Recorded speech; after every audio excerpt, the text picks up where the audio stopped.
For years, there were rumors. The whispers went from sister to brother, from brother to cousin, from cousin to uncle to grandmother, until most members of 3 local families shared this belief: Josephine Grey, their kin, had gotten away with murder. Make that 3 murders. The speculation began soon after Grey's first husband, Norman Stribling, was shot dead while parked on a lonely Gaithersburg road one night in 1974. Then William Robert Grey, husband number 2, was gunned down in 1990 as he entered his Germantown apartment. Finally, in 1996, Clarence Good, Josephine Grey's 28-year-old cousin, was found stuffed in the back of his car on a Baltimore street, dead of a 9mm gunshot wound. "We all knew she did it," said Corliss Shields, Grey's cousin. "We didn't talk about it too much." But authorities say it wasn't so much that family members didn't talk about it. The problem was that many wouldn't talk about it to investigators. Twice, charges were brought against Josephine Grey, and twice they were dropped when relatives declined to testify or couldn't be found. "It was the witchcraft, mostly," said Lenron Good, brother of the 3rd victim. Authorities said that notion came up repeatedly during their investigations and ultimately forced them into dead ends. At the time, relatives were unwilling to cross Grey, authorities said. Fear permeated this entire case, said Thomas Tam, a former Montgomery County Assistant State's Attorney who tried unsuccessfully to prosecute Grey in 1991 in her 2 husbands' deaths. The stories still haunt some relatives. One recently recalled a magic spell that she believes led Norman Stribling uncontrollably to scratch his face to shreds. Another family member mentioned the black voodoo doll discovered among Clarence Good's possessions after he was found dead. Court documents describe an incantation caught on tape and voodoo ritual materials recovered from Grey's home last month. When she was charged in 1991, Grey and her attorneys called such claims absurd. "I do not practice no voodoo and I do not practice no witchcraft," she said then. "Just because I go and buy a lucky charm to play the lottery or something, or buy herbs and drink herb tea or take olive oil and anoint myself, that's in the Bible." She also has said that accusations against her stemmed from jealousy among family members, including her children, who thought she wasn't paying enough attention to them. Stymied for 27 years, police and prosecutors recently devised a new strategy, employing a tool frequently used in racketeering cases. In November, a federal grand jury sitting in Greenbelt handed up an indictment charging Grey, 55, a former school janitor and Upper Marlboro mother of 6, with mail and wire fraud for collecting a total of $165,000 from the 3 men's insurance policies. The policies are covered by Maryland's so-called Slayer's Rule, which prohibits any person who intentionally kills the insured from receiving benefits. Federal prosecutors say they can prove that Josephine Grey was involved in each death, and that she didn't act alone. Instead, authorities say she enlisted lovers to help her kill. The new charges do not require that a jury find Grey or anyone else guilty of murder in order to convict. Grey, who has pleaded not guilty, is being held without bond in the Prince George's County Detention Center. Her trial is scheduled for July 28. Michael T. Sitara-Manis, the public defender who represents Grey, declined to comment on the case. Family members said the new charges have brought them a sense of relief. But they still don't answer the most basic question, one that has left veteran investigators puzzled: what is it about Josephine Grey? Competing images. Grey, a longtime resident of Montgomery and Prince George's counties, scrubbed restrooms and mopped gym floors for most of her adult life, working from 1967 to 1998 as a custodian for the Montgomery County Public Schools. That's a benign stereotype that's hard to overcome, Assistant U.S. Attorney James M. Trusty said at her November bail hearing. Family members describe a different image of Josephine Grey. She was flamboyant, they said, prone to wearing heavy makeup and tight skirts. She acted like she came out of modeling school, said Frances Grey, who at one time was married to Robert Grey, the 2nd victim. She tried to be Miss It. Josephine Grey owned snazzy cars, like a Cadillac Eldorado and a Chrysler New Yorker, and went on shopping sprees at places like Saks Fifth Avenue, Lenron Good recalled. She was a flaunter, he said. She had her masquerade down to a T. In contrast, the men she chose as partners were, by all accounts, quiet and compliant, the kind of guys who enjoyed fixing cars, watching TV, and drinking beer. For the most part, she and her lovers lived quietly in neighborhoods of working families, living in nondescript but roomy houses. Most recently, she lived on Robert Bowie Drive, a gently curving street lined with neatly kept 3- and 4-bedroom houses. There was one thing, however, that at least one neighbor thought strange. Harold Pryor, who lives down the street from Grey's house, said her live-in boyfriend didn't, or couldn't, go anywhere without her. He got locked out a few times because she wouldn't let him have the keys, Pryor said. It seemed that she was the dominant person there. She's the father and the mother, and he's the child. Police said that even though the man, Andre Savoy, 48, must have known at the very least that 2 of Grey's partners died under suspicious circumstances, he has stayed with her for years. Only recently did he reveal that he had information implicating Grey in at least one slaying, according to court documents. The phone at Grey and Savoy's home has been disconnected, and no one answered the door during a New Year's Eve visit. Prosecutors have said Savoy likely will testify against Grey at trial. Arguing against Grey's release at a bail hearing, Trusty said that likelihood makes Savoy the single most identifiable potential victim today. The husbands.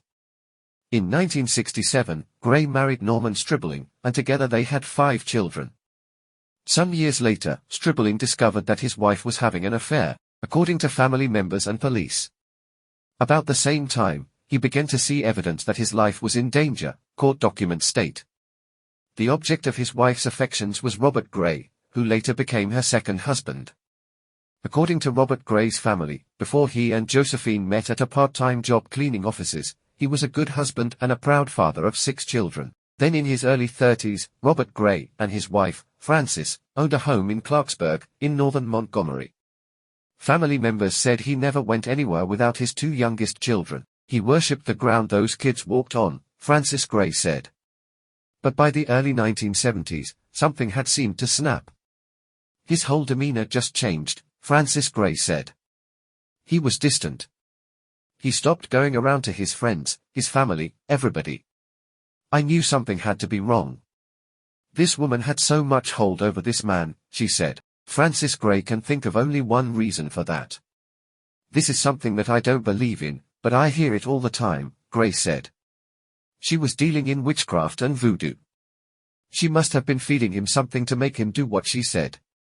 He wasn't himself. When Robert Grey stopped eating food cooked by Josephine, Frances Grey said, he was back to his old self, proof, she said, of her theory. Frances Grey remembers the night Norman Stribling was killed, on March 4, 1974, and the day 2 weeks later when Robert and Josephine were arrested and charged with murdering him. Josephine Grey's brother was also a suspect. All charges were dropped a short time later when witnesses, including some family members, refused to cooperate, authorities said. Out of jail, the couple bought a new house on Stone Ridge Drive in Gaithersburg with a $14,600 down payment financed through Stribling's life insurance policy, according to an FBI affidavit in court files. They had a child and married in 1975, but Robert Grey's mother, Dora, said her son lived a miserable life. Sometime in the mid-1980s, Josephine Grey's teenage cousin came to stay with her because he was having a tough time in Brooklyn, New York, according to his family. His name was Clarence Good. He was a shy person, said brother Lenron Good. He didn't really know how to go about things. He may have got a little depressed. Grey promised relatives that she would raise Good right, but they say they were skeptical. At some point, Grey and her cousin began an affair, according to relatives and court documents. He was a teenager, recalled his aunt, Corliss Shields. She was an older woman. She knew what she was doing. Josephine Grey apparently lost interest in her husband, and police say his life was soon in danger. In the summer of 1990, according to police and his family, Josephine Grey chased her husband through the house with a gun, sending him leaping off their home's second-floor balcony and running more than a mile to his parents' house for safety. That's when he decided to move out. But he still wasn't safe. On October 5, 1990, Robert Grey told police he was ambushed on Clopper Road by his wife, who drove her car alongside his while Clarence Good pointed a gun out the window. Grey braked hard, put the car in reverse and escaped, Trusty said at a recent court hearing. In early November 1990, Robert Grey rented an apartment in Germantown and invited his previous family over for a celebration. The spell was gone, said his daughter, Josephine Grey, 38, who lives with her mother in Germantown. It was like a homecoming.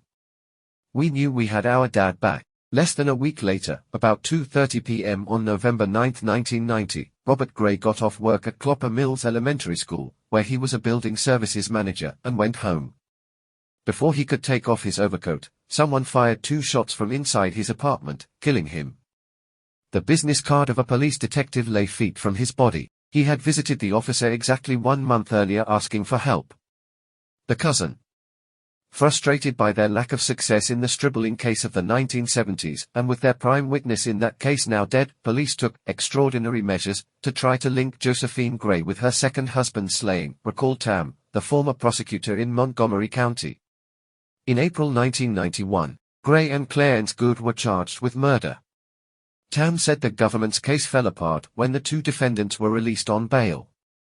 There just was a marked difference in witness cooperation after she got out of jail, Tam said. Relatives were approached by Grey and intimidated or asked to provide alibis, according to authorities. At the time, Grey denied such accusations. To several family members, the behavior of Josephine and Robert Grey's teenage daughter was the most disturbing. She initially echoed her mother's story that she had been working at Richard Montgomery High School when Grey was shot. Later, however, the Grey's daughter told police the alibi was false. But when asked to repeat the assertion under oath, the daughter said she couldn't recall anything. Other potential witnesses also began to have faulty memories. They were afraid she had gotten away with murder in the past, and how did they know she wasn't going to get away with murder again? Tam said. Meanwhile, Clarence Good's life was becoming miserable. She kept him isolated, said Lenron Good, his brother. He had no car, no money. Clarence Good told his brother that Josephine Grey had taken away the phone. Soon afterward, Clarence Good began to shuttle between relatives' homes in Baltimore, staying wherever he could find a bed. She didn't want him to work, said Veronica Davenport, his sister. When he moved in with me, he found a job. That's when she panicked and thought he was going to tell.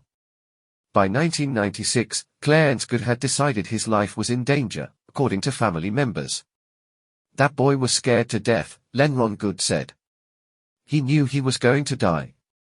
Police discovered Good's body June 21, 1996, 2 months after a $100,000 life insurance policy that named Grey as the beneficiary took effect, court documents show. Davenport remembers finding a voodoo idol among her brother's possessions, a black doll with real hair. She quickly threw it away. Lingering questions. What is it about Josephine Grey, authorities continue to wonder, that led men to leave their families? To remain even when they knew other loved ones had died mysteriously. To go so far, police believe, as to assist in murder? One theory is that the men were victims of abused spouse syndrome. I guess it is usually the woman, who's the victim, and you wonder why she stays with the guy, Tam said. I think you could make an argument that it's the converse with Grey. Family members are convinced that voodoo had something to do with Grey's powers. I don't know nothing about voodoo, said Dora Grey, mother of the second victim. But I know she was good at the job because she had 3 men tricked. And circumstances had authorities frustrated. Tam said police and prosecutors tried every investigative technique we could think of. They exhumed Stribling's body. They put a listening device in Josephine Grey's home, and heard not incriminating evidence but some sort of ritual in which the investigating detective was mentioned by name. They searched Grey's home, taking pizza boxes and a chunk of the garage floor said to be stained with something that looked like blood, according to a neighbor. They even recorded a conversation between Grey and a voodoo doctor. Still, Tam said, they could not take Grey to court on murder charges. Now, authorities believe they can gain a conviction. But they know that when the case goes to trial, prosecutors will face a formidable foe. My client is a 55-year-old woman who has 6 children and 11 grandchildren, Sitara Manis told a federal judge at his client's bond hearing a few weeks ago. She is a hardworking woman who is trying to make ends meet. She is church-going. She is not a black widow. Staff writer Ruben Castaneda and staff researchers Bobby Pratt and Margaret Smith contributed to this report. I do not practice no voodoo and I do not practice no witchcraft, Josephine Grey said in 1991 after being charged with murder. The case was dropped. William Robert Grey was Josephine Grey's second husband. He was shot to death in 1990.